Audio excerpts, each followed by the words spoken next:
Et je préviens avant toute chose, cher Jean-Jacques, je ne vais pas faire de l'anti-macronisme primaire, mais en effet, comme un tableau digne de Magritte, il y a quelque chose qui interpelle. Un président sous la Joconde qui annonce un grand chantier intitulé Nouvelle Renaissance du Louvre. Alors l'objectif, il est clair, c'est notamment une nouvelle entrée pour désengorger ce qui se passe.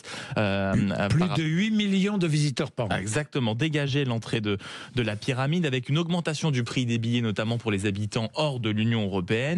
Et évidemment, pas d'inquiétude parce que tout ça ne sera pas financé beaucoup par le contribuable français. Ce sera en grande partie, notamment les produits de la licence qu'ils ont délivrée au Louvre d'Abu Dhabi. Il y aura également des mécènes avec évidemment le prix des billets qui participera à cette opération pour quand même un petit montant de 800 millions d'euros. Mais ce qui est stupéfiant, c'est Emmanuel Macron qui semble condamné comme ça à une étrange fatalité, c'est d'être l'architecte d'un chantier qu'il dépasse. Après Notre-Dame, voici venu le Louvre, dernière cathédrale où il espère inscrire son nom.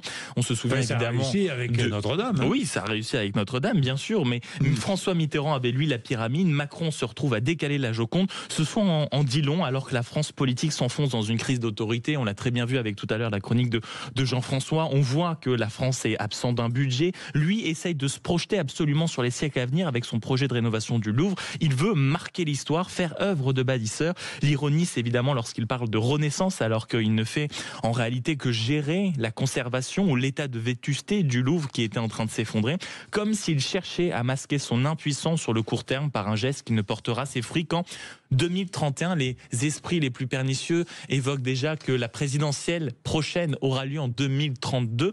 Le président qui ne peut plus réformer le réel s'évade dans le temps long, espérant qu'un jour les guides touristiques diront de lui, tu vois, c'est Macron qui a sauvé le Louvre. Je peux vous dire qu'Emmanuel Macron pense à autre chose qu'à la prochaine présidentielle. Non mais je dis les esprits les plus pernicieux. Parce que je pense qu'il en a absolument par-dessus la tête de la présidence de la République. Enfin bon, nous verrons bien. Il fallait pas se représenter dans ce cas. C'est un sentiment puisque maintenant nous sommes tout est sentiment dans les sentiments. Tout est sentiment. Vous le ressentez. Bon.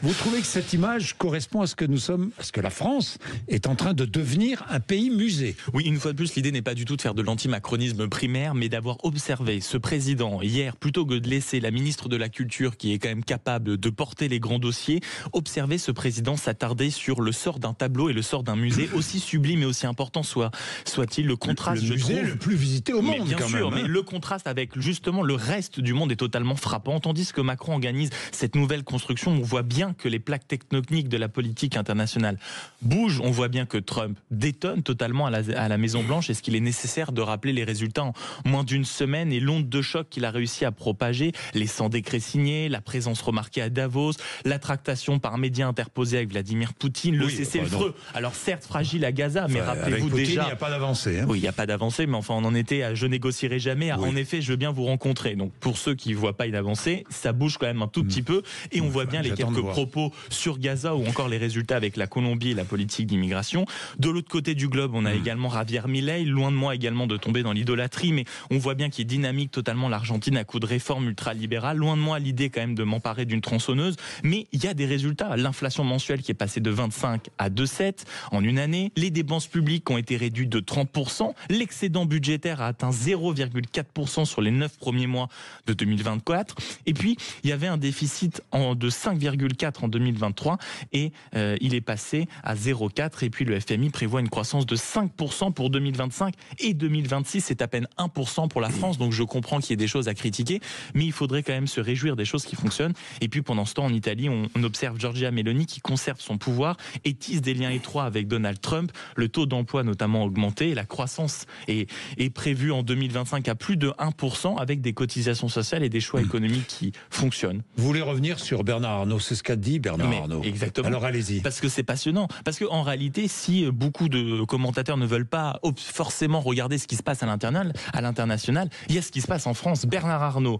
hier, dans une prise de parole publique, a dit, en réalité, et a comparé la situation entre la France et les États-Unis en disant, écoutez les cocos, moi je reviens des États-Unis et j'ai pu voir le vent en réalité d'optimisme qui règne totalement sur le pays. Et quand on revient en France, c'est totalement la douche froide parce que peu importe ce que vous lisez, peu importe ce que vous écoutez, peu importe ce que vous regardez, vous apercevez que les Français pensent à augmenter les impôts, à créer de nouvelles taxes et à empêcher en réalité les entreprises de se développé. Et dans le même genre, vous avez aussi le patron de Michelin qui a fait une audition remarquée devant le Sénat et qui hier a pris la plume dans l'opinion pour souligner à quel point il y avait une différence de compétitivité entre la France et les autres pays du monde. Bien, nous reviendrons d'ailleurs sur les déclarations de Bernard Arnault. Oui, je croyais que ce n'était pas un édito ou une chronique anti-Macron. C'est bizarre, non? J'ai entendu le contraire. Non mais c'est l'oreille déformée. Oui, justement, dans la future rénovation qui est nécessaire du musée du Louvre, c'est quand même un des trésors nationaux. Nécessaire parce qu'en plus, l'électricité, il faut refaire toute l'électricité, tout refaire. Parce qu'il y a des œuvres d'art qui étaient en train d'être dégradées par la situation. Alors, je vais vous dire, il y a une très bonne chose, c'est de créer un endroit privilégié pour aller voir la Joconde. Moi, j'ai amené mon fils Victor, qui a 15 ans là. C'est pas au président de la République, on a vu un timbre-poste au loin, on n'a jamais pu approcher la Joconde. Mais on peut pas la voir, la Joconde. Mais n'y allez pas quand il y a tout le monde. Allez au Louvre tôt le matin pendant les vacances. Et vous rassurer, en 2031, Maxime Guédot, la Joconde sera puissance du monde, Jean-François. Et en face de la Joconde, quand le président s'est exprimé, en face, il y a le tableau Le radeau de la Méduse. C'est un naufrage, on n'est pas loin. En 2031, la Joconde sera toujours populaire. Voilà. Bon, écoutez, 8h22, vous êtes sur l'antenne de Sud Radio. À tout de suite, on retrouve nos deux interlocuteurs dans 3 minutes, 8h22.